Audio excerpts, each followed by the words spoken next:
మన్నాను కురిపించితివి. యెహోషువ ఈరోజు నా కోసం ఆత్మీయ కార్యక్రమంలో దేవుని వాక్యం కోసం ఎదురు చూస్తున్న మీ అందరికీ నా హృదయపూర్వక వందనాలు. అందరూ బాగున్నారు కదా? ఉదయకాల సమయంలో కొద్ది నిమిషాలు దేవుని మాటలు వినవలసిందిగా ప్రభు ప్రేమను బట్టి మనవి చేస్తా ఉన్నాను. ఈ దిన వాక్యం కోసం చిన్న ప్రార్థన చేద్దాం. భూమి ఆకాశములను సృజించిన మా గొప్ప దేవ, నీకు వందనాలు, వేలాది స్తోత్రములు. ఈ సమయంలో నీ మాటలు వినటానికి ఆశ కలిగినట్టుగా ఆశ కలిగినటువంటి ప్రతి ప్రాణమును నీ మాట ద్వారా తృప్తిపరచమని యేసునామంలో అడుగుచున్నాము తండ్రి, ఆమేన్. ఈరోజు దేవుని వాక్యము యెషయా గ్రంథము 61వ అధ్యాయము 8వ వచనము. యెషయా గ్రంథము 61వ అధ్యాయము 8వ వచనము. ఏలయనగా న్యాయము చేయుట యెహోవానకు నాకు ఇష్టము. ఈ మాటను మనం గమనించినట్లయితే దేవుడైనటువంటి యెహోవా తనకి ఇష్టమైన దాని గురించి మాట్లాడుతూ ఉన్నాడు. ఏంటి దేవునికి ఇష్టమైనది అంటే న్యాయము చేయుట. యెహోవానకు నాకు ఇష్టము. ఈ వాక్యం వింటున్న ప్రియ సహోదరి సహోదరుడ, దేవునికి ఇష్టమైనది ఏంటి అంటే న్యాయము చేయటము. దేవునికి ఇష్టమైనది ఏంటి అంటే న్యాయము జరిగించటము. ఈ లోకంలో మనం జీవిస్తూ ఉన్నప్పుడు అనేక సార్లు ఇతరులు మనకి అన్యాయము చేయటానికి ఇష్టపడుతూ ఉంటారు. ఇతరులను ఏ విధంగా అన్యాయం చేయాలని అనేక మంది ఆలోచనలు చేస్తూ ఉంటారు. ఈ లోకంలో మనం ప్రతి విషయంలో చూసినప్పుడు ఇతరులను ఏ విధంగా మోసము చేయాలి, ఇతరులకు ఏ విధంగా అన్యాయం చేయాలని ప్రతి ఒక్కరు కూడా ఆలోచన చేస్తున్నటువంటి దినముల్లో మనం జీవిస్తూ ఉన్నాం. అయితే ఈ ఉదయకాల సమయంలో దేవుని వాక్యము సెలవిస్తూ ఉంది, ఏలయనగా న్యాయము చేయుట యెహోవానకు నాకు ఇష్టము. దేవుని నామానికి మహిమ కలుగును గాక.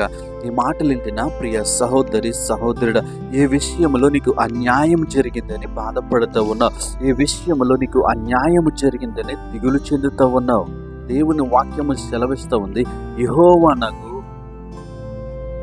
నాకు న్యాయము చేయుట నాకు ఇష్టము. ఏ విషయంలో నీకు అన్యాయం జరిగింది, ఏ విషయంలో నీకు మనుషులు అన్యాయం చేస్తూ ఉన్నారు, నీ ఉన్నతాధికారులు అన్యాయం చేస్తూ ఉన్నారేమో, కానీ ఈ మాటలు దేవుడు ఉదయకాల సమయంలో ఈ మాట ద్వారా మనతో మాట్లాడుతూ ఉన్నాడు. దేవునికి ఇష్టమైనది ఏంటి అంటే న్యాయము చేయుట. ఒకవేళ మనుషులు నీకు అన్యాయం చేస్తారేమో, ఒకవేళ మనుషులు నీకు అన్యాయం చేయడానికి ప్రయత్నిస్తూ ఉన్నారేమో, దిగులు చెందకు, భయపడకు. దేవునికి ఇష్టమైనది ఏమిటంటే న్యాయము చేయుట. నీకు జరిగిన అన్యాయాన్ని ఆయన చూస్తూ ఉన్నాడు. నీకు జరిగిన అన్యాయము వలన నువ్వు ఏమైతే నష్టపోయావో దాన్ని దేవుడు చూస్తూ ఉన్నాడు. కాబట్టి నీకు ఆయన న్యాయం చేయడానికి ఇష్టపడుతూ ఉన్నాడు. దేవుని నామానికి మహిమ కలుగును గాక. ఈ మాటలు వింటున్న ప్రియ సహోదరి సహోదరుడ, నీ జీవితంలో తీరని అన్యాయము జరిగింది, తీరని నష్టము జరిగింది.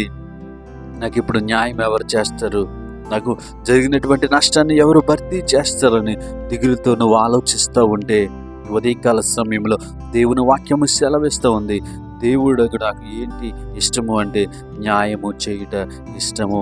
నీకు ఏ విషయంలో న్యాయం కావాలని ఆశపడుతూ ఉన్నావు, నీకు ఏ విషయంలో న్యాయము జరిగితే బాగుందని ఆశపడుతూ ఉన్నావు, దేవుడు చూస్తూ ఉన్నాడు.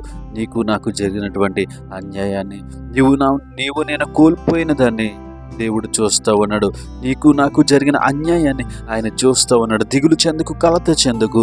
ఈ మాటలను బట్టి ధైర్యం తెచ్చుకుని నువ్వు న్యాయం చేసే దేవుడు, కానీ నాకు ఈ విషయంలో అన్యాయం జరిగింది ప్రభు అని దేవుని సన్నిధికి వచ్చి నేను ప్రార్థించినప్పుడు దేవుడు మనకి న్యాయం చేయడానికి ఇష్టపడుతూ ఉన్నాడు. అందుకే అన్నాడు యెషయా గ్రంథము 61వ అధ్యాయము 8వ వచనము, ఏలయనగా న్యాయము చేయుట యెహోవానకు నాకు ఇష్టము. దేవునామానికి మహిమ కలుగును గాక. ఆయనకి ఇష్టమైనటువంటి పని ఏంటంటే న్యాయము చేయటము. కాబట్టి మన జీవితంలో మనం ఎదుర్కొన్నటువంటి అన్యాయము, మనకి జరిగినటువంటి అన్యాయాన్ని గురించి ఆలోచించటం మానేసి న్యాయము చేసేటువంటి దేవుని దగ్గరికి మనం వచ్చినప్పుడు, న్యాయము కోసము దేవుని పాదాల చెంతకు మనం వచ్చినప్పుడు ఆయనకి ఇష్టమైనటువంటి పనిని మన జీవితంలో జరిగిస్తాడు. ఏంటి ఆయనకి ఇష్టమైన పని అంటే న్యాయము చేయుట. ఈ మాటలు వింటున్న ప్రియ సహోదరి సహోదరుడా, నీకు జరిగినటువంటి అన్యాయమును బట్టి నీకు జరిగినటువంటి అన్యాయపు తీర్పును బట్టి కుమిలిపోతూ ఉంటే, దిగులు చెందుతూ ఉంటే, ఈ మాటను బట్టి ధైర్యం తెచ్చుకో. దేవుడు నీ జీవితంలో, నా జీవితంలో గొప్ప న్యాయము తీర్పును తీరుస్తాడు. అట్టి కృప దేవుడు మనకి అనుగ్రహించునుగాక. పరిశుద్ధ ప్రేమగల తండ్రి, ఈ ఉదయకాల సమయంలో ఎవరికైతే అన్యాయం జరిగి బాధపడుతూ ఉన్నారో వారందరినీ జ్ఞాపకం చేసుకోమని అడుగుతూ ఉన్నాను. వారందరికీ న్యాయము చేయమని అడుగుతూ ఉన్నాను. ఎందుకంటే నీకు న్యాయము చేయటం ఇష్టమని మాతో మాట్లాడావు ప్రభువా. బిడ్డలు అన్యాయంలో నలిగిపోతూ ఉన్నారు. అన్యాయం ద్వారా వాళ్ళ శ్రమను అనుభవిస్తూ ఉన్నారు. అన్యాయం ద్వారా మనశ్శాంతి లేకుండా జీవిస్తున్నటువంటి ప్రతి బిడ్డను దర్శించి వారి జీవితంలో న్యాయము చేయమని అడుగుతూ ఉన్నాను. దేవా నీ స్తోత్రములు. ఈ ఉదయకాల సమయంలో దేవా, ఇదిగో మా రాష్ట్రంలో ఉన్న పరిస్థితుల గురించి ప్రార్థిస్తూ ఉన్నాను ప్రభా. మతాల మధ్య ప్రభువా, ఇదిగో తండ్రి విపరీతమైనటువంటి వాదనలు జరుగుతూ ఉండగా ప్రభువా, ప్రతి ఒక్కరికి దేవా శాంతిని, సమాధానాన్ని అనుగ్రహించమని అడుగుతూ ఉన్నాను. ప్రతి ఒక్కరికి వివేకమును అనుగ్రహించమని అడుగుతా ఉన్నాను. మా రాష్ట్రంలో దేవా తండ్రి అధికారులకు, రాజకీయ నాయకులకు ప్రభువా, ఇదిగో తండ్రి పరిశుద్ధ సమాధానం నిమ్మని అడుగుతూ ఉన్నాను. జ్ఞానము నిమ్మని అడుగుతూ ఉన్నాను ప్రభువా. దేవా తండ్రి ఇదిగో తండ్రి మా రాష్ట్రంలో నెమ్మది, శాంతి, సమాధానము దయచేయమని యేసు నామములో అడిగి వేడుకొనుచున్నాను పరమ తండ్రి. ఆమేన్.